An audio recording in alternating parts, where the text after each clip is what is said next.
So the reason is we have to understand the chemicals in our brain, the neurotransmitters and hormones, they're sort of the same, that drive these behaviors. So our modern food environment is designed to be addictive.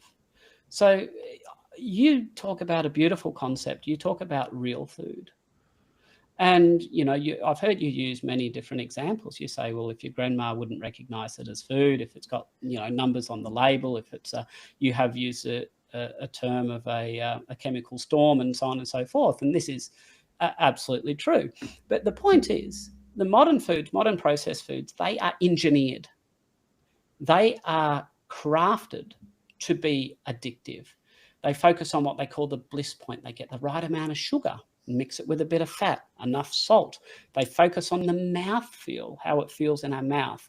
And this engineering is done to make it as palatable and as addictive as possible. So it relates to two key chemicals, dopamine and serotonin. And these chemicals drive human behavior.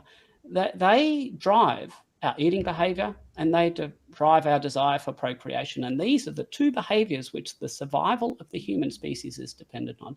In effect, we are hardwired to chase these chemicals. Now, there's several health conditions that can actually lower this level of chemicals in our brains. And when these chemicals are lowered, our desire for them is even stronger. So how do we get these chemicals? In the modern environment, how do we access these chemicals? Well, it's addictive foods. Remember that it drives eating behaviors. The most ready way that you and I can access dopamine and serotonin in our modern environment is to eat junk food. And that will give you a transient respite from feeling lousy. Now, obviously, it's just going to, lead to an ongoing cycle, and it's going to compound the problem in the long term, but you will get a brief respite for how you feel. And that is the scientific explanation for comfort eating, for emotional eating. You're quite literally getting a warm hug from the food. It's making you feel transiently better. And the modern food environment where we've got these junk foods available that hijack our natural state, our natural hardwired state to chase these chemicals, we get hijacked by this addictive food. The simple fact is that for somebody who's overweight, there is no safe amount of this food. Your brain isn't designed to handle this. And further, when we eat this food, it causes disease in us that leads to lower levels of these chemicals to begin with, which makes our drive for them even higher. So the synthesis of these chemicals is dependent on several of the B vitamins, iron, magnesium, zinc, omega-3 fats, all of these things which tend to be deficient in these processed foods. So, this is the problem. We just end up perpetuating the problem. We consume these terribly addictive foods. We end up with lower levels of these neurotransmitter and hormones in the brain, and our desire to have them. We just end in this awful, awful loop. There's just no nutritional value in a lot of these foods, is there? I mean, they're just basically empty calories. Well, and that's the other problem. Exactly. So this actually compounds the problem significantly. So yes, we get inflammation and so on and so forth. But if we're missing out on these nutrients, then that's going to, in several ways, which we'll go into, will compound the problem even more. And the problem is, so first of all, junk food. The only nutrients that are really found in junk food are the fortified nutrients, the ones that they put in there because they know they're so horribly nutrient deficient to begin with that they don't have them. We also have this problem where we're discouraging people from consuming animal foods. And we know that animal foods are far more nutrient dense. And when I say nutrient dense, it's not just the quantity, but they're also bioavailable nutrients compared to plant-based foods. So take vitamin A for an example. The animal form of vitamin A is about 12 times more bioavailable or active in the body than the plant-based form, 12 times more. So in terms of that, so there's really no comparison. And then the food that we have on top of that, because of our modern agricultural practices with pesticides and fertilizers and so on and so forth, all the growing plants have been able to leach all the nutrients out of the soil, which is what growing things do. The grass that cows eat, or what have you, the crops that we eat, they need nutrients and they take it from the soil.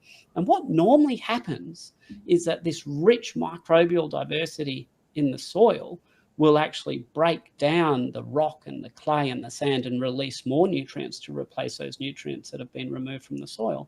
But with modern fertilizers and the use of pesticides, we're actually killing the microbial elements within the soil that do this. So for some nutrients, our foods now contain 75% less of some nutrients than they did 50 years ago.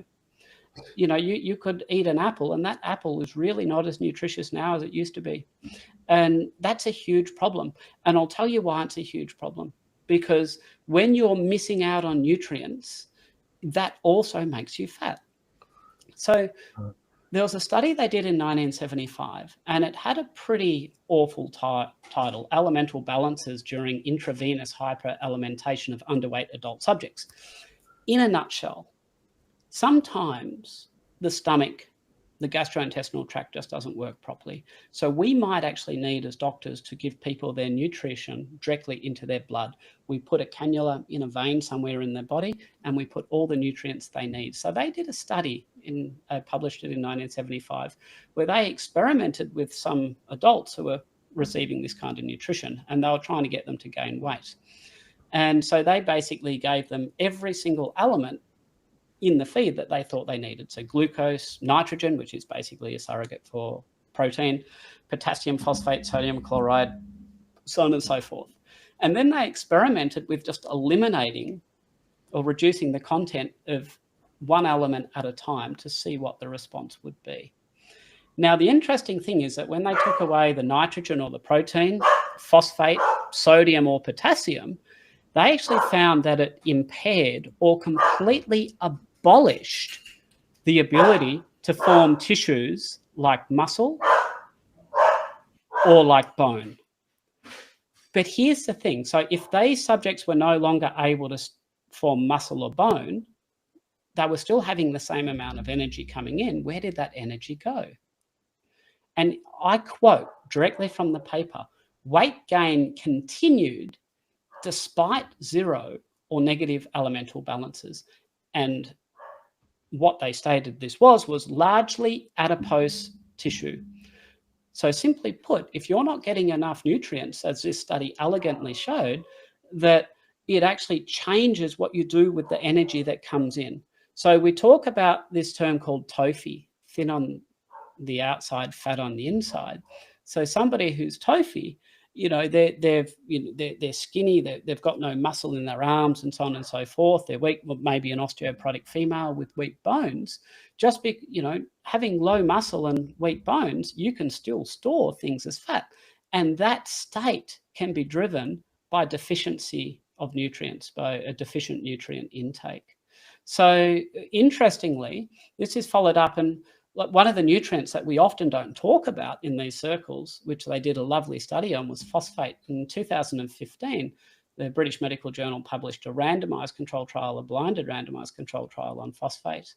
And they actually found that when they supplemented with phosphate, that there was a significant degree of weight loss and reduction in waist circumference. There was nothing else, just a little, just a phosphate tablet. That's all they got as an intervention. So we often don't appreciate the fact that our nutrient deficient diet is causing us to become obese. There's another study that was a similar finding for females who were low in iron, and they gave them an iron infusion. And in this is also a randomized trial. And they found that when they gave them iron, they lost weight, their good HDL cholesterol went up, their bad triglycerides went down. And this was all without any dietary or exercise advice. The simple fact of replenishing nutrients that the body needs, which is deficient on processed food and junk food diets, actually significantly improves our ability to lose weight.